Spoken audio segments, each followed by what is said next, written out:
ግብጽ ጉድ ሆነች። ግዙፍ ነዳጅ ጫኝ መርከቧ ተጠለፈ። $10 ሚሊዮን ማስለቀቂያ ተጠይቃለች። ማክሮን የምስራች ይዘው አዲስ አበባ ገቡ። ጠቅላዩን ያስፈነደቀው የማክሮን ቃል ኪዳን። አይረንዶም ድምፅ አልባ ጠላት መጣበት። የእስራኤል ጦር ያልጠበቀ አዲስ የድሮን ስጋት ገጠመው።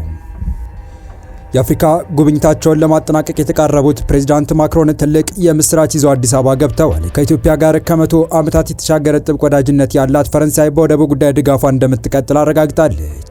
ፕሬዝዳንት ማክሮን ለጠቅላዩ አስደሳች ቃል እንደገቡላቸውም ተሰምቷል። በዝርዝር እንመለከተዋለን።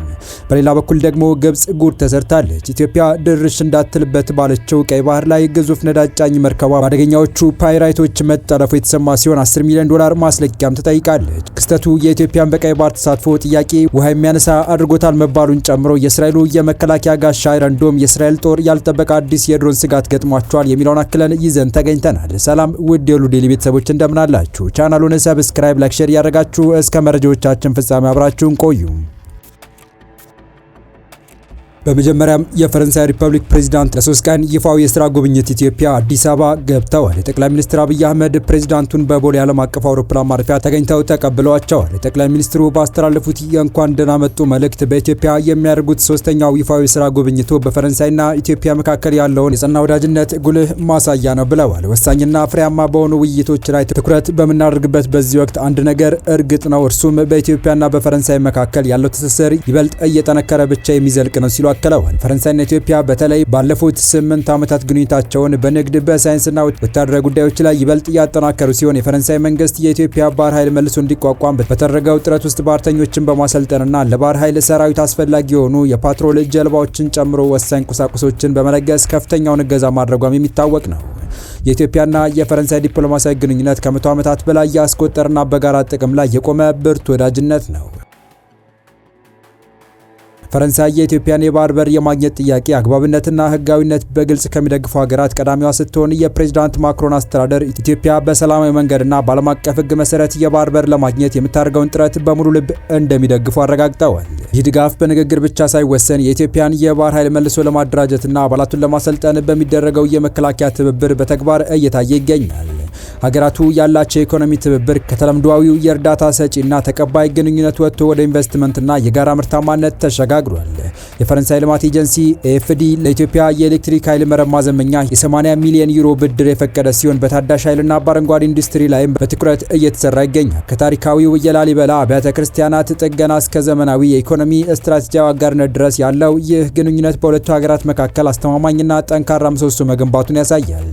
በተያያዘ መረጃ ኢትዮጵያና ፈረንሳይ በታዳሽ ኃይልና በዲጂታላይዜሽን ዘርፎች ላይ የሚያተኮር የ54.6 ሚሊዮን ዩሮ የብድር ስምምነት መፈራረማቸው ተሰምቷል። ስምምነቱ የተፈረመው ጠቅላይ ሚኒስትር አብይ አህመድ ከፈረንሳይ ፕሬዝዳንት ኢማኑኤል ማክሮን ጋር በሁለትዮሽና በጋራ ጉዳዮች ላይ ከመከሩ በኋላ መሆኑም ታውቋል።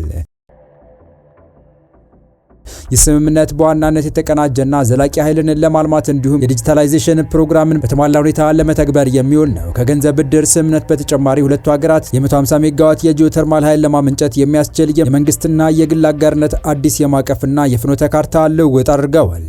ጠቅላይ ሚኒስትር አብይ አህመድ በማህበራዊ ትስስር ገጻቸው እንዳሰፈሩት ከፕሬዝዳንት ማክሮን ጋር ያደረጉት ውይይት በሁለቱ ሀገራት መካከል ያለውን ቁልፍ ስምምነቶች ወደ ተግባር ለመለወጥ ያለመ ነው።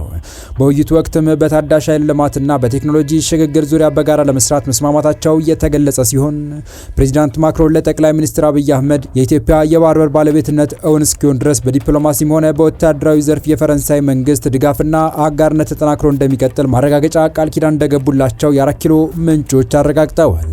በቀጣይ መረጃ በትግራይ ክልል ፕሬዝዳንት ጽህፈት ቤት የሚዲያ አጠቃቀም ላይ ድንገተኛ ለውጥ ተስተውሏል። የትግራይ ክልል ፕሬዝዳንት ጽህፈት ቤት የማህበራዊ ሚዲያ ገጽ ከቀናት በፊት የክልሉን ጊዜያዊ ፕሬዝዳንት ሌተና ጀነራል ታደሰ ወረደ መግለጫዎች ሲያጋራ ቆይቶ ዛሬ ለመጀመሪያ ጊዜ ዶክተር ደብረጽዮን ገብረ ሚካኤልን የክልሉ ፕሬዝዳንት በማለት ዘገባዎችን ማቅረብ ጀምሯል። ይህ በጽህፈት ቤቱ ይፋዊ የመረጃ መረብ ላይ የታየው ለውጥ በክልሉ ያለውን ከፍተኛ የፖለቲካ አመራር ሚናና ተዋረድ በተመለከተ አዲስ አቅጣጫ መጠቆሙም ተመላክቷል። ላለፉት ጥቂት ቀናት የጽህፈት ቤቱ ገጽ ትኩረቱን አድርጎ የነበረው በጊዜው አስተዳደሩ ፕሬዝዳንት ሌተና ጀነራል ታደሰ ወረደ በሚሰጡ መግለጫዎችና በሚከናወኑ ተግባራት ላይ ነበር። ሆኖም ዛሬ የወጡ ዘገባዎች ዶክተር ደብረጽዮን ገብረ ሚካኤልን በፕሬዝዳንትነት ማዕረግ በመጥቀስ የቀረቡ ሲሆን ይህም በክልሉ ወቅታዊ ፖለቲካ ሁኔታ ላይ ትልቅ ትኩረት የተሳበ ክስተት ሆኗል። በቀጣይ መረጃ ግብጽ ጉድ ተሰርታለች። ኢትዮጵያ ድርሽ እንዳትልበት ባለችው ቀይ ባህር ላይ ግዙፍ ነዳጅ ጫኝ መርከቧ በአደገኛዎቹ ፓይራይቶች መጠለፉ የተሰማ ሲሆን $10 ሚሊዮን ማስለቀቂያም ተጠይቃለች። ክስተቱ የኢትዮጵያን በቀይ ባህር ተሳትፎ ጥያቄ ውሃ የሚያነሳ አድርጎታል።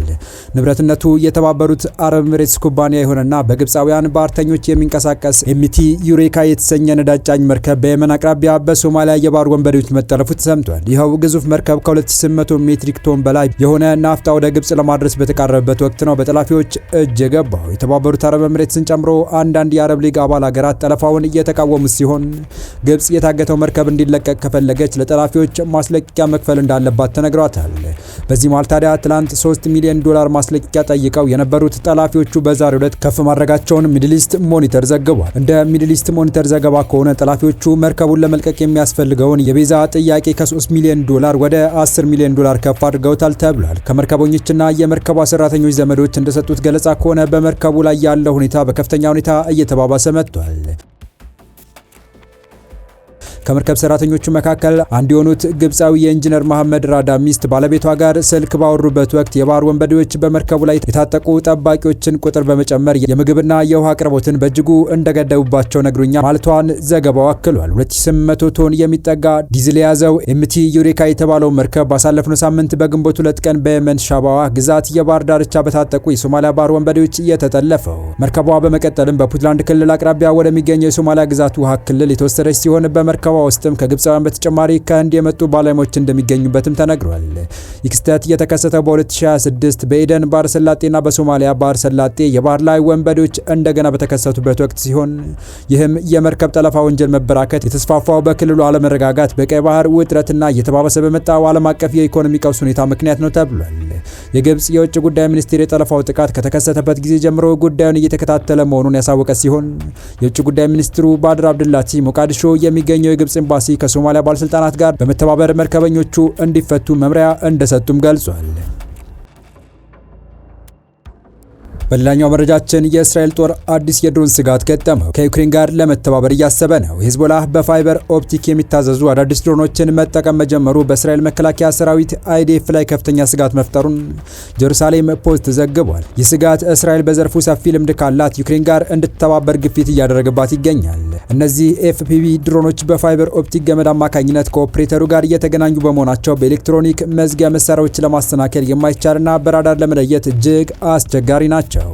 ባለፈው እሁድ በሊባኖስ ድንበር አቅራቢያ በደረሰ የዚህ አይነት ድሮን ጥቃት አሌክሳንደር ግሎቫኒዮቭ የተባለ የ47 ዓመት የእስራኤል ተጠባባቂ ወታደር ተገድሏል። ይህ የድሮን ቴክኖሎጂ በዩክሬን የጦር ግንባር በስፋት ጥቅም ላይ የዋለ ሲሆን ሂዝቦላ ስልቱን ከዚያው እንደቀሰመው ይታመናል። እስራኤል፣ አሜሪካና ሌሎች አጋሮች ከዩክሬን ጋር በመሆን እነዚህ ድሮኖች ለመመከት የሚያስችሉ ቴክኖሎጂዎችን በጋራ ለማልማት እያሰቡ ነው። የተወዳችሁ የቻናላችን ቤተሰቦች ለአሁኑ ለእናንተ ይመጥናሉ ብታደምጧቸው ታተርፉባችኋላችሁ ብለን የመረጥንላችሁ ዕለታዊ መረጃዎቻችን እስካሁን ያደመጣችኋቸው ነበሩ። በተመሳሳይ ሀገራዊና ቀጠናዊ ጉዳዮች እንዲሁም ዓለም አቀፋዊ የጂኦፖለቲካ ወታደራዊና አነጋጋሪ ክስተቶችን ዕለት በዕለት ተከታትለን በትኩስ ይዘን እንደምንቀርብ እያሳወቅን የቻናሉ ቤተሰብ ካልናችሁ ሰብስክራይብ፣ ቪዲዮ ላይክ እና ሼር በማድረግ ተደራሽነታችን ታሰፉ ዘንድ አክብሮታዊ ግብዣችን ነው። አበቃን። ሰናይ ጊዜን ተመኘን።